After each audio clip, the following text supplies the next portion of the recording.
You're talking about development. Over 40% of the NBA has players who have spent time in the G League. Just over time, what have you seen on how the G League has become a viable pathway Yeah. to the NBA? Yeah, so I mean, I started in the G League 6 years ago at the league office when that number was maybe 30, 35.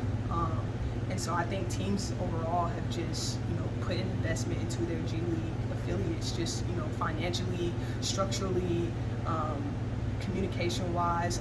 You'll see a lot of teams that are trying to replicate our situation here, where they're trying to have the same team in the same market as the parent club. Just it makes it easier logistically in getting guys assigned.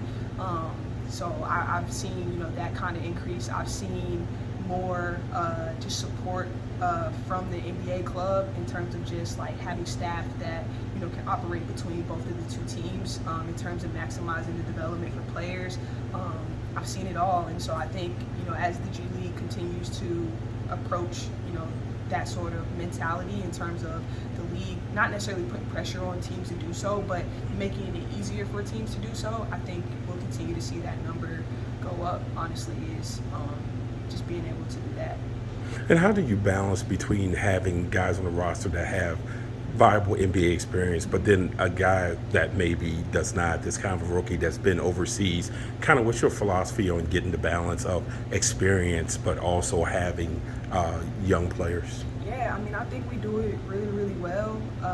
My last 2 years, we've just been blessed to have two really good vets, Greg Monroe and then obviously Chris Dunn this year, that they embrace the younger guys that don't really have a lot of experience. Like, they're not just players; they're more teachers and like players. They're like an extension. They're like an extension of our coaching staff almost to a certain point.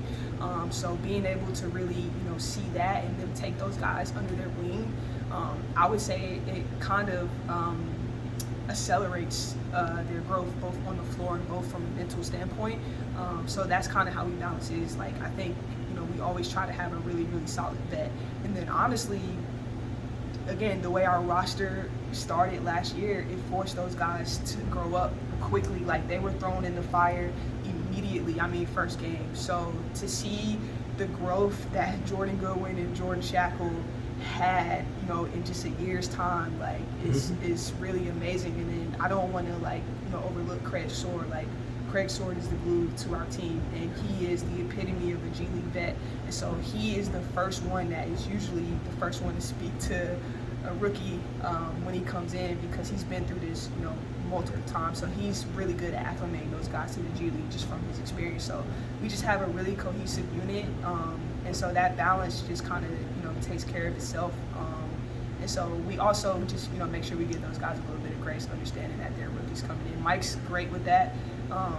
He's a really good teacher, so he makes it easier for them to just implement. Do you think that now it's been eroded, this whole fact that if you leave college and you end up in the G League, that somehow, some way you have failed and you should have stayed in school? Because people who are going to college or end up in the G League anyway, are we eroding from that stereotype and getting away from it?